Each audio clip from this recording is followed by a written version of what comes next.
When customers come into the Bell branch, I would like them to know that it's not just a place they can do their banking. They can come laugh with us, cry with us, pray with us. We want to be their friend, not just their bankers. My name is Courtney Frazier, and I'm the Bell branch manager. Happy Banking is different because our level of customer service that we offer to our customers and the personal relationships that we develop with our customers.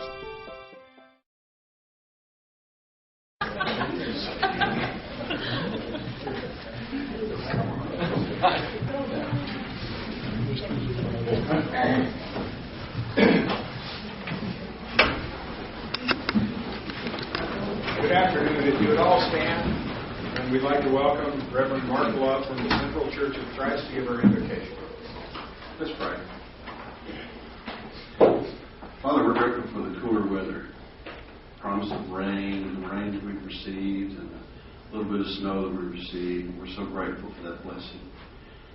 We're grateful for those who are willing to serve our city, the mayor, the commissioners, all the employees that work for the city, and just a good job that they do.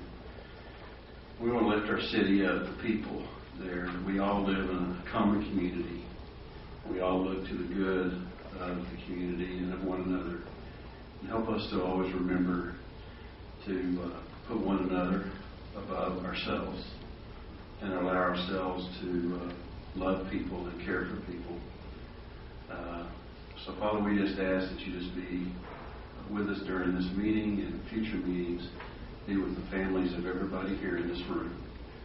In your Son's name. Amen. Reverend Love, thank you. Would you all join me in the Pledge of Allegiance? I pledge allegiance to the flag of the United States of America and to the republic for which it stands, one nation under God, indivisible, with liberty and justice for all.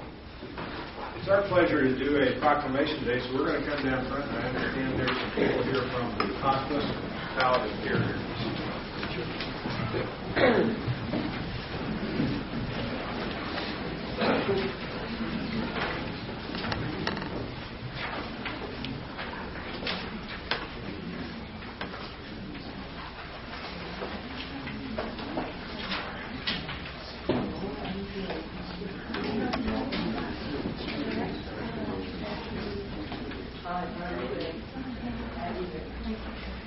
We are happy to welcome folks from BSA Hospice today, and I'm going to read this little proclamation, and I'm going to ask one of you to maybe give us some feedback. Whereas hospice and palliative care offer the highest quality services and support to patients and family caregivers facing serious and life-limiting illness. And whereas hospice care providers take the time to ask what's important to those they are caring for and listen to what their patients and families say. And whereas skilled and compassionate hospice care professionals, including physicians, nurses, social workers, therapists, counselors, health aides, and spiritual caregivers, provide comprehensive care focused on the wishes of each individual patient. And whereas through pain and symptom management, caregiver training and assistance, and emotional and spiritual support, allowing patients to live fully up until the final moment, surrounded and supported by the faces of loved ones, friends, and committed caregivers.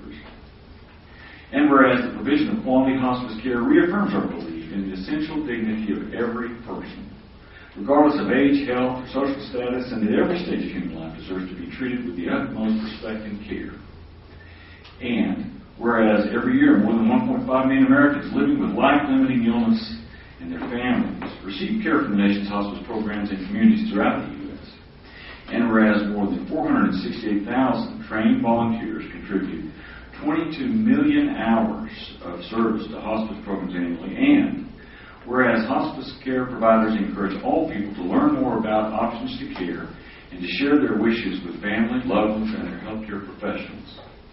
Now, therefore, we, Mayor, City Commission, City of Amarillo, do hereby proclaim November 2011 as the National Hospice and Palliative Care Month and encourage citizens to increase their understanding and awareness of care at the end of life and to observe this month with appropriate activities and programs. So, we've got BSA Hospice here with us. Would you like to make a comment?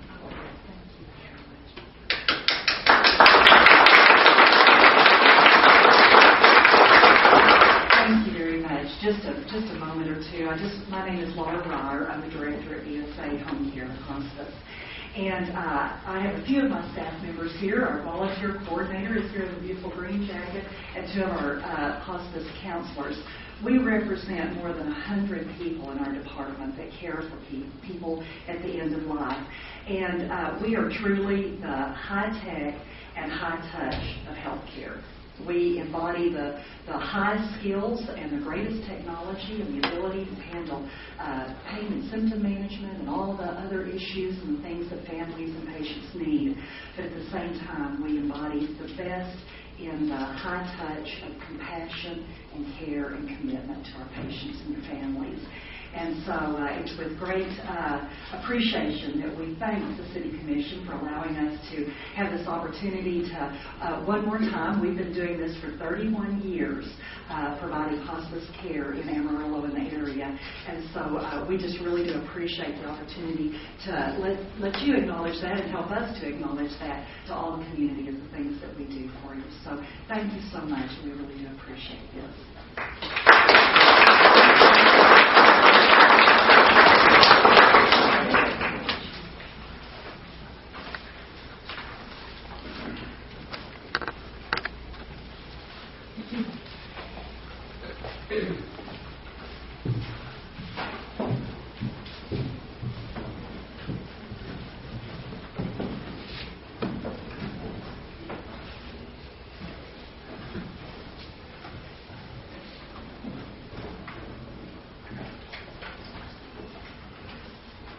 Good afternoon, and welcome to the regularly scheduled meeting for the Amarillo City Commission held on the third floor of City Hall Tuesday this week at 3 p.m. The first item of business on today's agenda is the minutes. Attached is a copy of the minutes. And these minutes apply to the meeting from November 1st, 2011. I understand we have a correction to those minutes.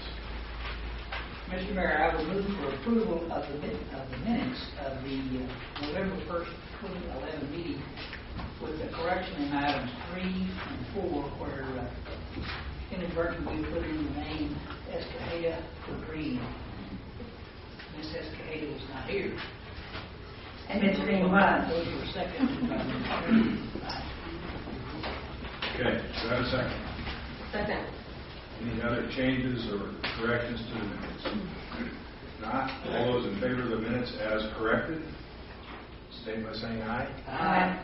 Opposed? Passes with a 5-0 vote. Next item of business, we're going to rearrange this slightly. We're going to go down to number 6, which is a resolution for public hearing. This resolution conducts a required public hearing on the potential environmental impact of alternatives of the construction of a 3,000-foot water pipeline from Southwest 34th and Osage Street to the Osage Treatment Plant. An environmental information document has been available for public review and comment since October 24th, 2011. A public hearing is a requirement of the Texas Water Board of Development funding. I'd like to turn this over at this point for discussion with our city manager. Thank you, Mayor. Item 6, of course, is as you described. A little backup. The City of Amarillo received a couple of years ago an allocation of funding from the American Recovery and Reinvestment Act, or ARRA. That money came to us in the form of a zero interest rate loan, and the proceeds of that loan were used to construct the new high service pump station at the Osage Treatment Plant. That project is very near completion. In fact, I believe it's scheduled for an opening in December. As we've come to the end of that project, there is a small amount of funding that's still available to us. It must be used on a project directly related to that high service pump station. So the project that is being put forward to account for that is the installation of approximately 3,000 linear feet of water line. That water line coming from the new pump station north to 34th Street, where it will tie into an existing 30-inch distribution main. The purpose of this is that over high demand seasons, all on next summer, this will allow the northeast 24th Street pump station to take the water from the new Potter County well field and, if needed, push it not only directly into the distribution system, but also to shunt it down through that 30-inch into this new pipeline coming out at the Osage Water Treatment Plant. Over time, we would like to have a dedicated connection between the two. And at the point we're able to do that, this 3,000 feet of pipe won't be abandoned. It'll just become our point of connection. Anyway, as a requirement of using these ARA funds for this project, we are required to conduct a public hearing on the potential environmental impacts and the alternatives to constructing this. To do so, Mayor, we've asked Mr. Lance Perland from HDR Engineering to come forward and to carry us through this public hearing, to present what we have and to help us field any comments or questions that we may have. Thanks. Thanks, Jared. I think we have a map of where this pipeline is going to be. Again, my name is Lance Berlin with HDR. We did the design of the pump station, the high service pump station, and this is the additional project. Because it was going through some native area, the Texas Water Development Board wanted to make sure that we went through all the traps and made sure that there was no environmental impacts, there's no cultural impacts. As you can see, 34th Street is that very north line that we are. And the pipeline's going to connect right there at the distribution system. There's a 30-inch line that runs right there along the street. And we're pretty much running parallel to that national drainage area and in between the Comanche Trail Golf Course and the plant itself. And then we'll connect into a valve hole that we built with this new pump station. And that will transfer that water directly to our new pump station so it can be pumped to the city. Which, as Jared said, this is going to help in the high demand season, especially with Lake Meredith, the way it is right now. We had to contact and write letters to approximately 13 agencies. We got letters back from each one of those agencies saying that they did not see an impact and didn't see a problem. So part of this EID is to have a public hearing to make sure that there's not any public problems with this pipeline. So with that, I'm going to open it up to questions, comments on this pipeline. Are there any comments or questions from the Commission on the pipeline? Mayor, could I make one addition to the explanation? The proposed layout that Lance has presented to you, the blue line, just as a point of note, the entirety of that 3,000-foot line is on city-owned property. We're not crossing any other properties with that. Any comments or questions from the Commission? Any comments or questions from the audience? Sir, if you come forward and give your name and address.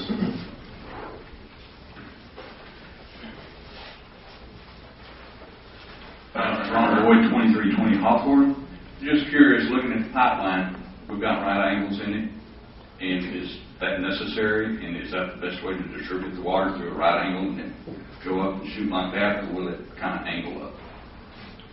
I'll let Lance speak to that from the engineering standpoint. This water is coming in from 34th, moving south.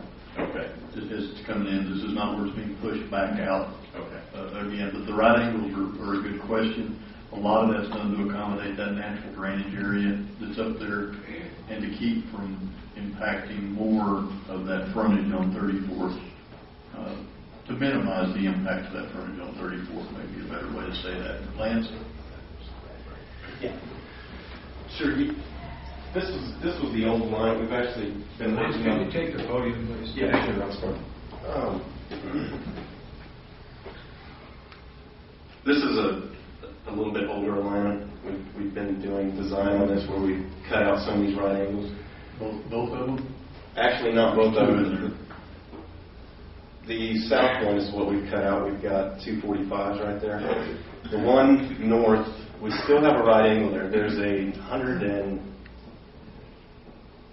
I can't remember The big storm Diana, sewer. but there's a very large storm sewer that we're trying to go over the top of it instead of go underneath it, because we'd have to go very deep underneath of the storm sewer.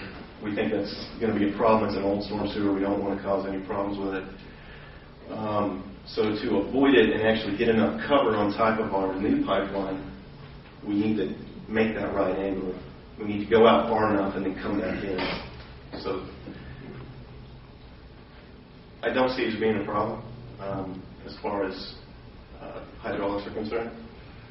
We've modeled this as it looks, and it's fine. Any other questions from the audience? Yes. What size bank is that? Sir, please come to the podium and state your name and address. Get up.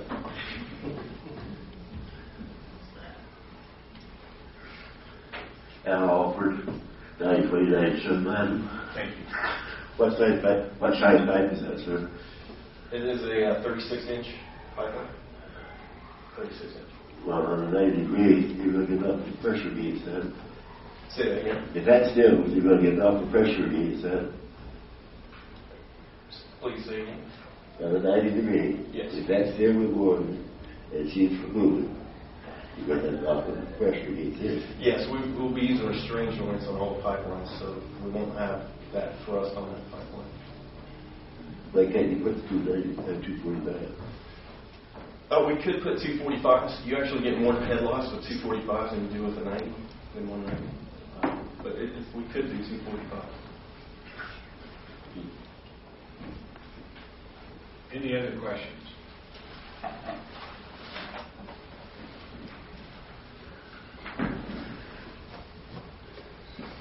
Trina Formula 4427 South Hayden. In looking over the EID on this,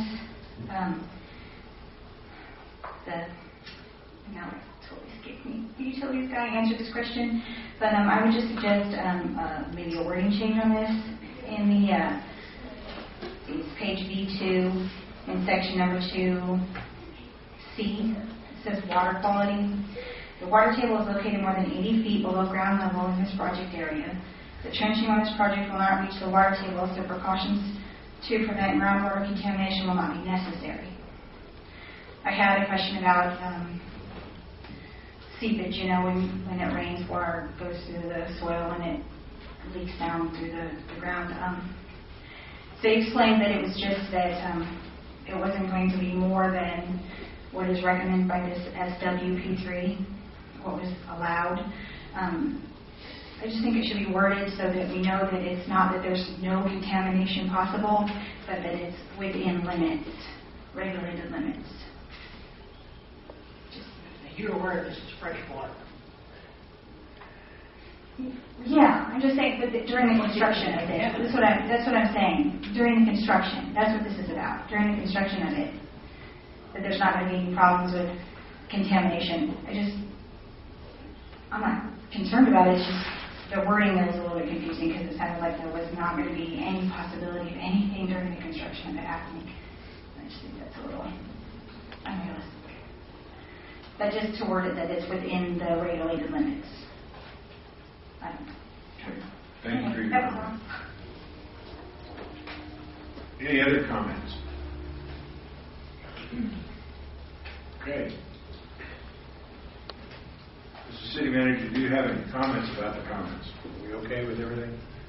Mayor, I think we are. I believe HDR Engineering has made a note relative to this 48 comment, and if that's something that we need to adjust, we'll be glad to. Okay.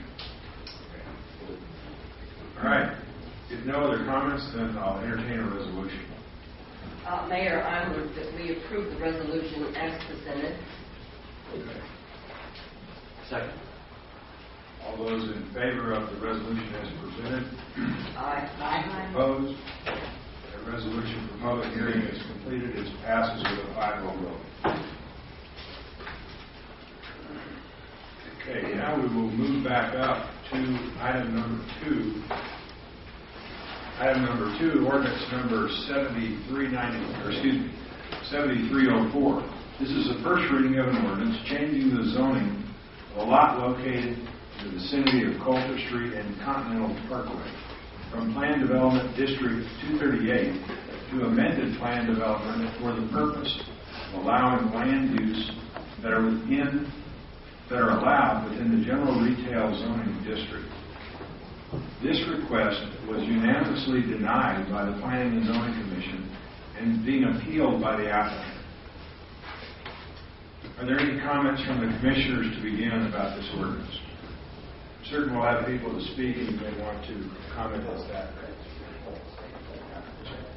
Mr. Mayor, will be the opportunity to speak later. Absolutely. Certainly. Do you have any comments to begin? Anyone else? Okay. There may be several people that want to comment on this, and I'll ask that we observe the 3-minute rule for the people to comment. But first, we will have a presentation by the applicant. There is not a time limit on the application for the time limit for the presenter of the application, but we'd ask them to honor everybody's time. So if someone wants to present this to us from the applicant's point of view, could you come forward?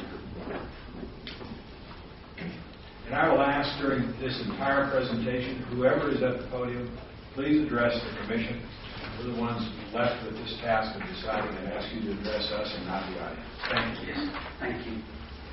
My name is Bob Garrett. I live at number 7 Willowbridge Drive, and I represent the applicants on this. In the zoning of the property, we're asking for the general retail zoning. There are several things that I'd like to say about that in making the presentation. One, and first is that we believe that the property is currently zoned for general retail uses. We've always believed that. That's never changed.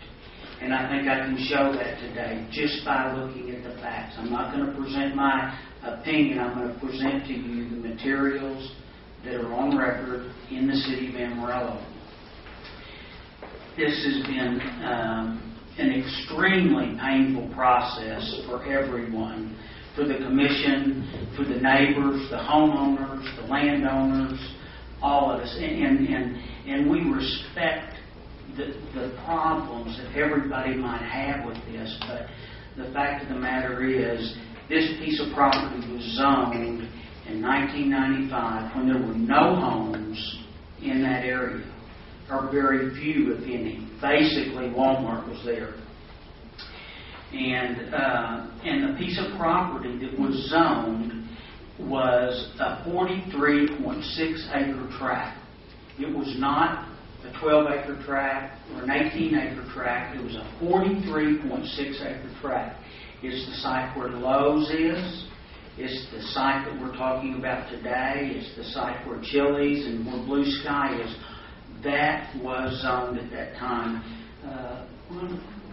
I'd like to pass out a copy of the ordinance that passed in 1995. Maybe somebody else already given it to you, but this.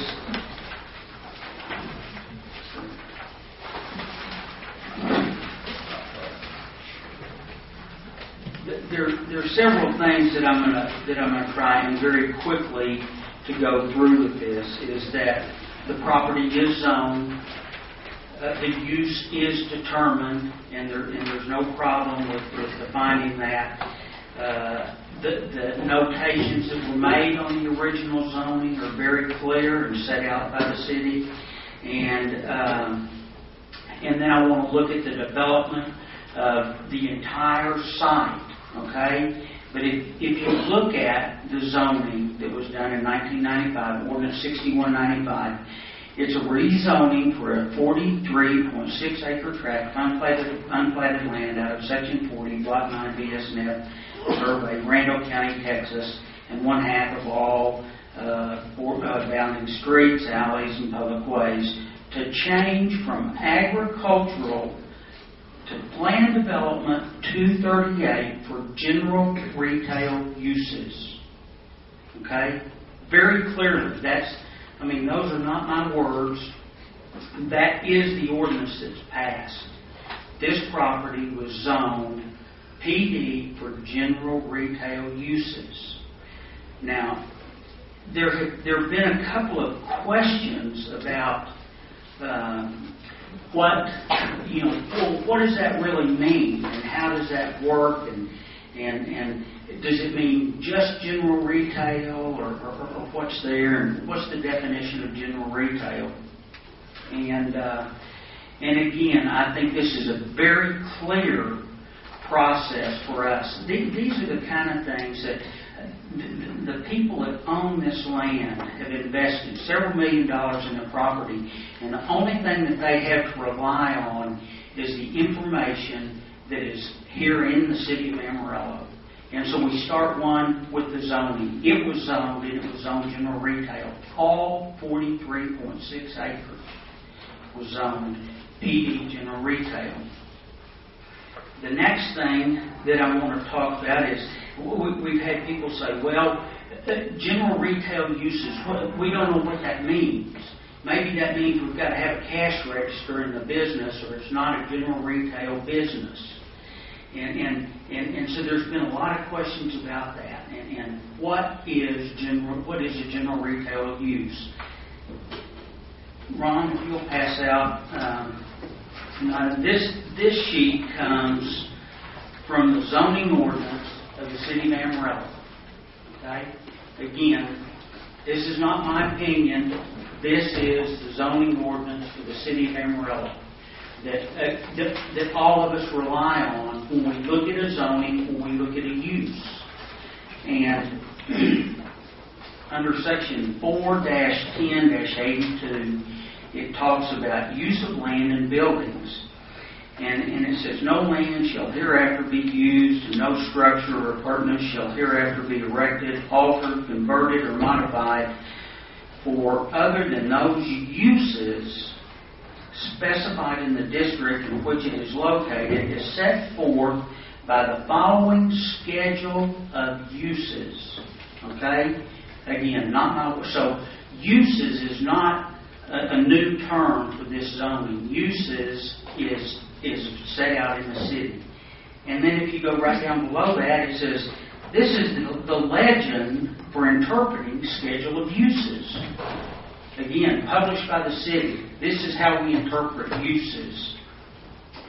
And it says, the shaded areas designate use permitted and district indicated. The second page shows the zoning pyramid, if you would, of what uses are allowed in a general retail zone. And so if you go to general retail, you look down at it and it lists all of the uses that are allowed in that district. Okay? So there's not a question about what the uses are. And there's not a question about what the zoning is on the property. It was zoned PD for general retail uses, and these are the uses that can go in that zoning.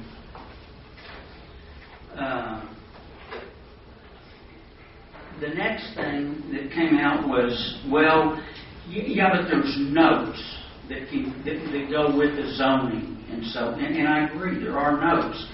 And Ron, if you'll hand out the last one that I'll have in the handouts. This handout was published and distributed on the 7th of this month of this year.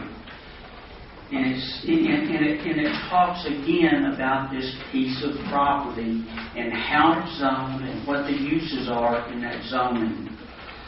And if you'll go down under history, you can read all of it, but I'll promise you there's not anything that contradicts what I'm fixing to say. But if you'll go to the 4th paragraph, and it talks about the uses and what's going to go there and things like that, and it says, but as a result of this zoning, Plan Development District 238 was considered and approved in 95. Plan Development District 238 consists of 2 large tracts of land, Phase 1 and Phase 2.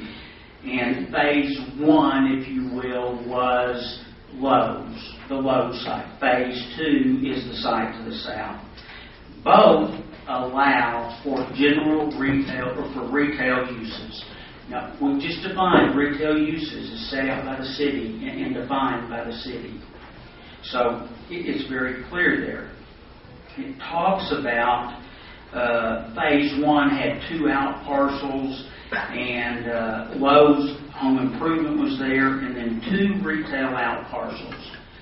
And I want to say one thing about those 2 out parcels. At the time this property was zoned, they did not know who was going to be on the 2 out parcels. Okay? Lowe's was defined. The other 2 were not. So they didn't have a clue who was going to be there. They had 2 pad sites. And then it goes on to say that there was no formal development plan, no site plan. It really, and it talks about the site plan, the development plan that was submitted above for Lowe's. So there was no development plan because they didn't have a site plan to present at that time. And then it goes on to say, and again, this is from the city. It says only the following development notations were associated with Phase 2. So they're saying somewhere else, it's not in the motion, but I guess somewhere else in the documents that were with the city, there were 2 notations as to the development. One is it'll be retail development. And 2 is that once the development is ready to be done, the PD will be amended for the site plan, okay, for the development plan. That's not for zoning. That is for site plan. In a PD, you're required to present your site plan and your development standards. A great deal of the standards, when the property was zoned, all 43.6 acres were zoned, there were development standards for Phase 1 and there were development standards for Phase 2. And of course there would be additional development standards, again, not zoning, development standards for Phase 2 once they had somebody to go on the site in a use that is approved under the zoning that's on it. Okay? So we have now the uses, we have the notes that were on it as to how it would be, all of them confirming everything that we've said. There's not one motion that's passed that says it can only be this, it's not zoned, it has to come back. It very clearly states it's zoned. So the property is zoned. Now, there are a couple of other facts that I would like to talk about on this that also kind of help to back up what I'm saying is the case. Lowe's was zoned PD for general retail uses. When they got ready to build their store, and by the way, that zoning was not filed by Lowe's, it was filed by the landowner, okay? He zoned it. Lowe's comes in and gets ready to build. Now, they had submitted a site plan, I agree. But they weren't asked to amend their PD for the use. They weren't asked to amend their PD at all. It was approved because when the zoning was done, there was a site plan attached. Now, if zoning were not clearly approved at that time, it would have required an amendment to the PD. But that was not the case. There was no motion, there was no zoning, there was nothing that came about after that. And so it just went through. I think in being consistent, if we say, well, you've got to tell us on Phase 2, but you didn't have to amend Phase 1, very inconsistent. But I would even take the argument that, well, yeah, but the site plan was submitted at the time it was zoned. So that's the reason we didn't have to do that. And I'll go, okay, I'll give you that one. There were 2 pad sites in that phase 1 development. One of them is a Burger King, and one of them is an AutoZone. Okay? Neither one of them had to come back for rezoning. You didn't amend the PD, you didn't change the PD, you didn't do one thing. They built. It was zoned. Okay? The uses were approved, general retail. And so when you look at it, it was only one zoning. It wasn't 2 zonings, one for this piece and one for that piece. It was one zoning for the 43.6 acres. So it's very important, I think, that we be consistent about what's happening when we look at that. I mean, you can't... I think you can see why it would be so difficult for the landowners who have invested their money to look at this and say, why are we even here? I mean, we've got the ordinance, we had the defined use, we had the history of the way the land's been developed, but all of a sudden, this piece of property is going to be handled differently. Now we've got to define the use. It's done. And that's what I would submit to you. It's done. It's zoned. We're here because, and again, respectfully, I think we've been told, well, you can't go forward until you rezone it, until you amend the PD. Well, that's what's caused the problem. That's why everybody's so upset, is because we can't rely on the information that we have, and the homeowners now don't want that use, and I understand that. I mean, it's not going to change the fact that all those uses are available, but I understand that they might not want it. What's better? I don't know. I mean, and what use will be there? I don't know. We have no contracts, no deals, no agreements. We don't have anything. We've got to define what is in fact the case about the property. Now, I will say that one of the things that we've tried to do in order to accommodate all the parties is there are several things that the city recommended, planning and zoning recommended, that take place with any zoning. Any one of those zonings, they had some setback requirements, some trees, some heights, some parking, fence, every one of which they, when they asked for, we agreed to 100%. I mean, we didn't take any of them out. So we've tried to comply in every way we know how with every request that was made. This zoning was recommended for approval by planning and zoning, and I mean the zoning that is there was passed planning or was approved by planning and zoning, both staff and commission, in '95. It was approved by planning and zoning staff in April of this year, and it was approved by Planning and Zoning Commission in April of this year, and defeated by the commission. There were 3 people there that day, and then it was recommended for approval again in September by Planning and Zoning staff. It was turned down by the Planning and Zoning Commission. On what basis? I don't know.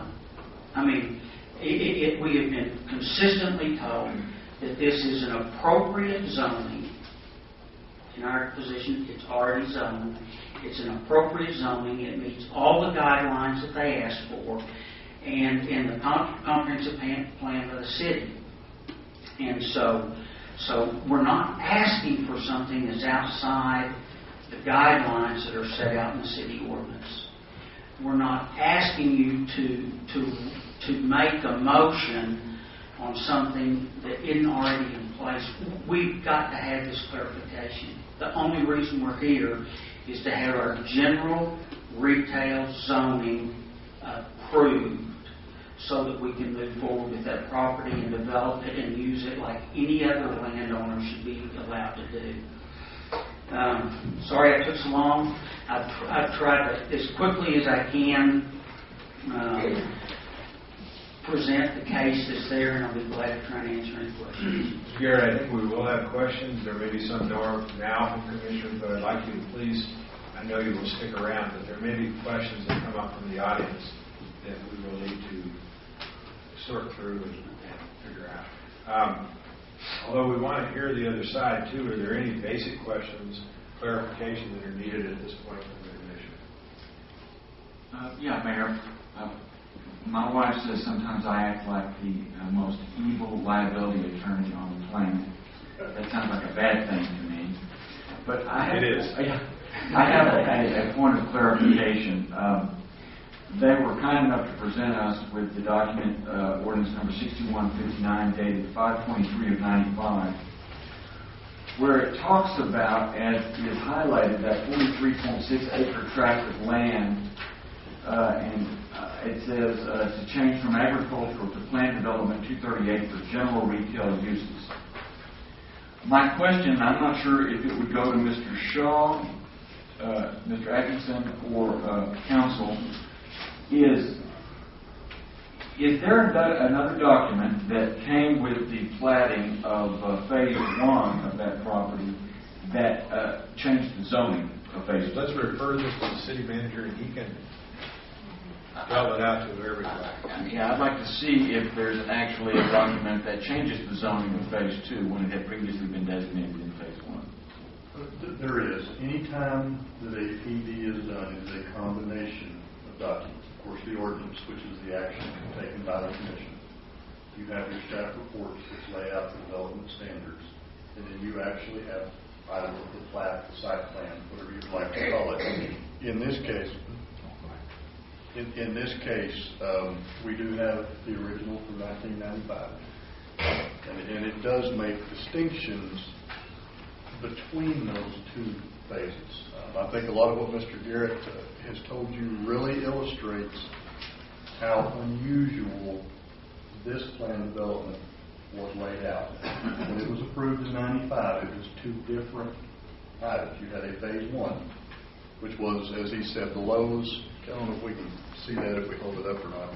It's the Lowe's parcel, or the Lowe's pad, and the two pieces that go in front of it. The one's represented as Burger King and the AutoZone. This, I'm sorry, I went to mine. That is the phase 2. That's the area that's actually under consideration today. In phase 2, specifically notes it's retail development, amended plan development review required for area of phase 2 prior to any development occurring. That's a very unusual way to set up a PD. I think it's in many ways a placeholder. Obvious what we were trying to accomplish was get the Lowe's, get that built. All that was sold as one parcel. So there are, I think, probably some technical differences that you'll see on here, which is part and parcel, that you won't see in some of the other pieces. Marcus? Yes, Mr. Manager.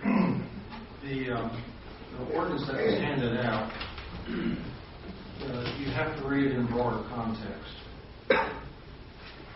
He did not hand out to you the rest of the zoning ordinance, the City of Amarillo, which says for a planned development, a site plan, a comprehensive site plan is required. And here's the key word.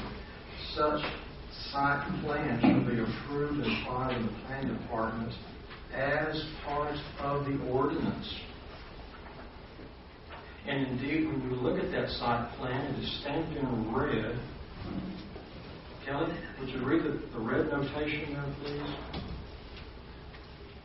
The red notation was Plan Development District 238, recommended by Amarillo Planning and Zoning Commission 5/22/95, Ordinance 6159, passed by City Commission on second reading 6 695.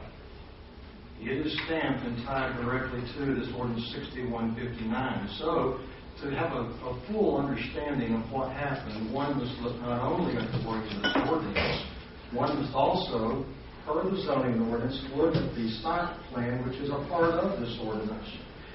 And so, that's one distinction to make there, that when you look at the wording on that site plan distinguishes, and you're going to have to bear with me, this is where lawyers get rocks thrown at us, but it's the truth. There's some hairs to be split here. In our zoning ordinances, we have something called General Retail Zoning District. General Retail Zoning District, capital G, capital R. Has very specific uses that may occur in a general retail zoning district. Capital G, capital R. When you look at the site plan next to Mr. Shaw, in 1995, the owner of that land and the city staff distinguished on the face of that. On one side, it talks about general retail use. Has a very specific definition. But on the tract we're looking at today, they used a different term. Now, they could have used general retail use, but they didn't use general retail use like they did on the right-hand side of that drawing. For some reason, when they came to the left-hand side of that drawing, and the law says that if you use different terminology, we presume you meant two different things. The law says if you meant to say the same thing, you would say it the same way. So it's very significant in that site plan that on the right-hand side it says general retail, capital G, capital R.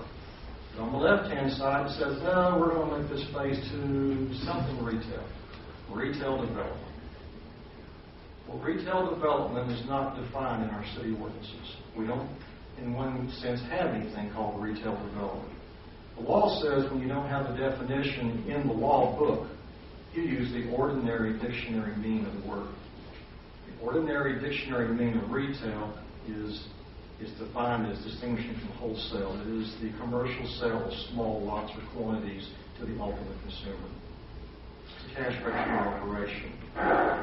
And so, if you just look at the ordinance he handed out, he's got a pretty good case. Except that it's little g, little r. For little g, little r, little g, little r in this ordinance is simply to be used as a general term. It's not the term of art used in our zoning ordinance of capital G, capital R, general retail zoning. And it's further bolstered by the notations on that site plan, which are incorporated by reference to this same piece of paper. This piece of paper and that site plan must be read together.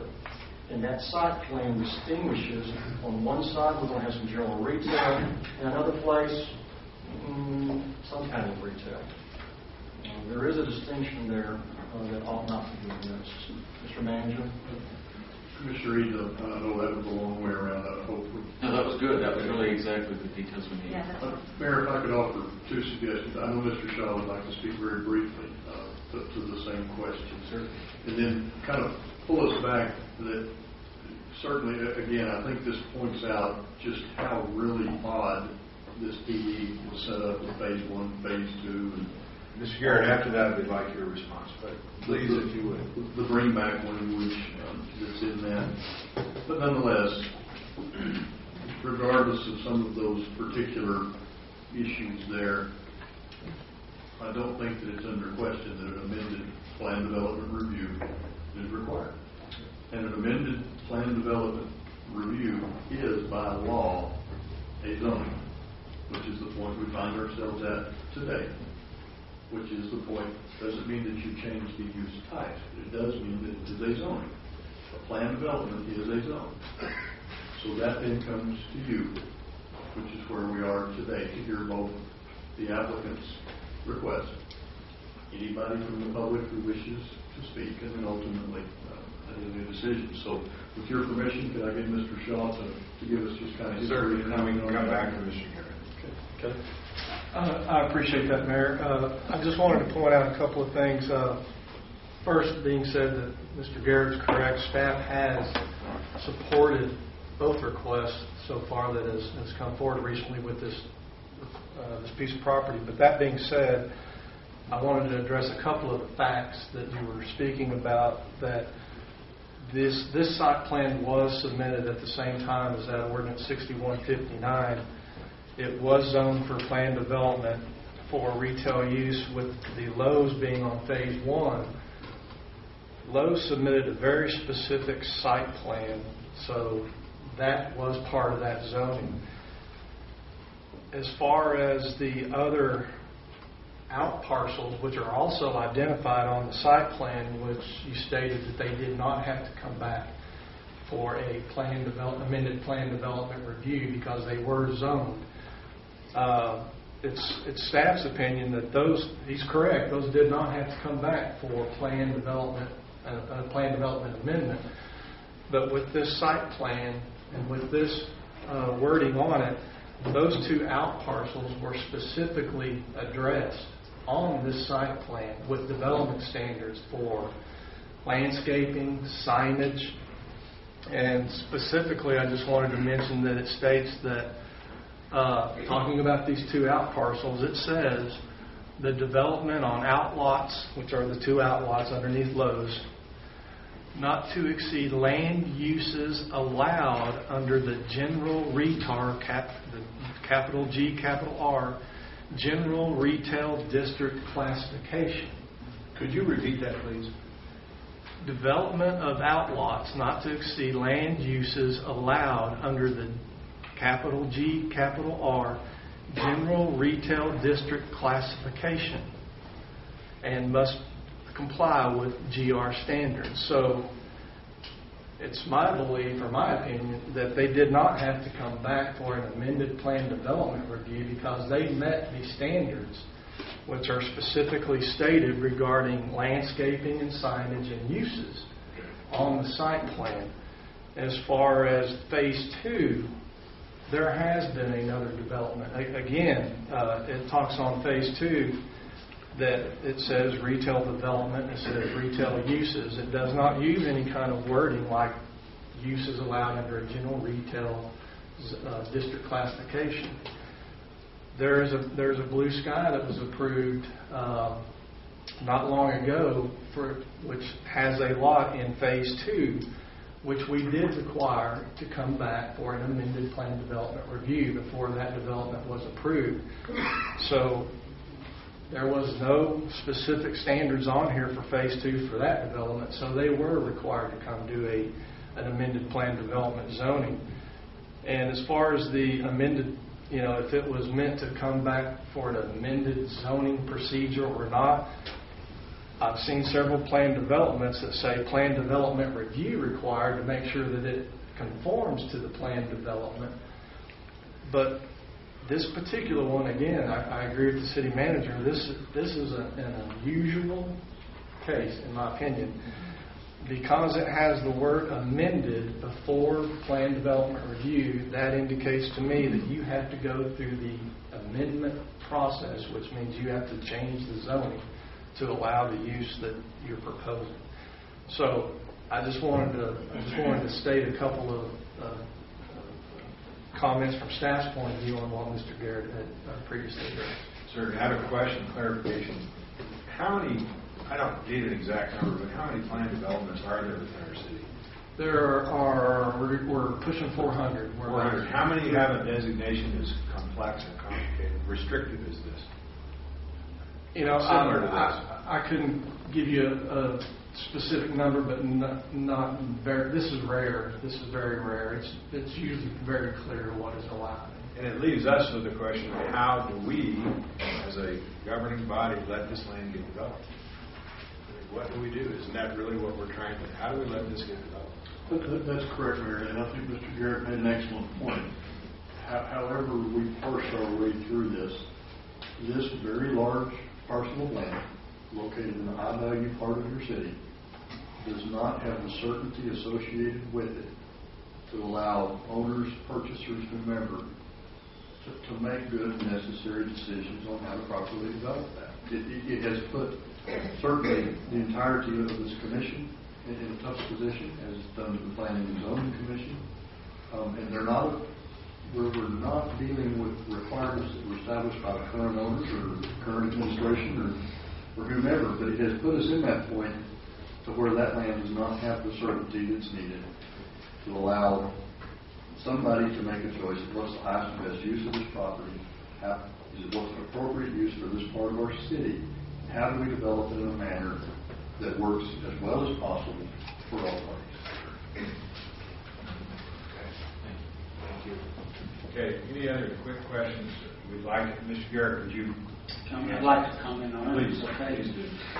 Well, I guess it depends on what the definition is.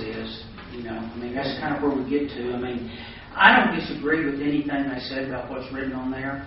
The development plan must come back for a PD, amended PD, for the site plan. There's no question about that. We've never questioned whether or not you would bring back the site for an amended PD for the site plan, the development plan. Again, not the zoning. The entire 43.6 acres was zoned exactly the same way. Exactly the same way. Now, you know, general retail uses, general retail district. I mean, again, I respect what the attorney said, but if you go through all your documents, you didn't use one term all the way through it. You used uses, you used retail, you used restaurants, you used general retail, you used PD for general retail uses. I mean, I'm like you, and in light of it not saying anything different, it's general retail uses. Okay? Now, someplace else it says something else, so I think they kind of cancel each other out. You can say, I'm going to rely on this one. I can say, let's rely on this one. But it was all zoned exactly the same way. General retail uses. PD for general retail uses. We would always bring it back for the development, the development design standard, not for the zoning. The zoning is established. And so I'm not in conflict with what they're saying. I mean, I'm sure somewhere in all the files there's a way to call everything something, but you know, AutoZone didn't come back. The, you know, Burger King didn't come back. We decided to make Blue Sky come back. We decided to make Chili's come back. And so, see, you played it in so many ways. Mr. Garrett, may I answer the response to that question? Yes, sir. That is not quite clear in my head, because what I see is that we have someone, and I think it stemmed from the Walmart developers, whoever was there, that I don't know who it was, decided to put a different designation on it other than their property. And I think there is that question that we don't have. I don't think I have an answer to at this point, but I'm learning. The small G and the see, Walmart is general retail. But it is. But they appealed to the commission to change this so it would say general retail. It would say retail uses, and that does raise a question about what they have in mind. Now, it is awkward and it is difficult, and I would think it would make it very, very difficult to develop, which is not what I want to do as a commissioner, as a mayor, to make our development of our property difficult. But we still have to deal with that designation. And I don't know, but I think someone designated, and I think it came from the owner, wanted to designate it. And I think that in my mind right now, and I'm telling you this so that we can deal with it and try and determine which way we're going to go. I don't know. Mr. Mayor? Yes.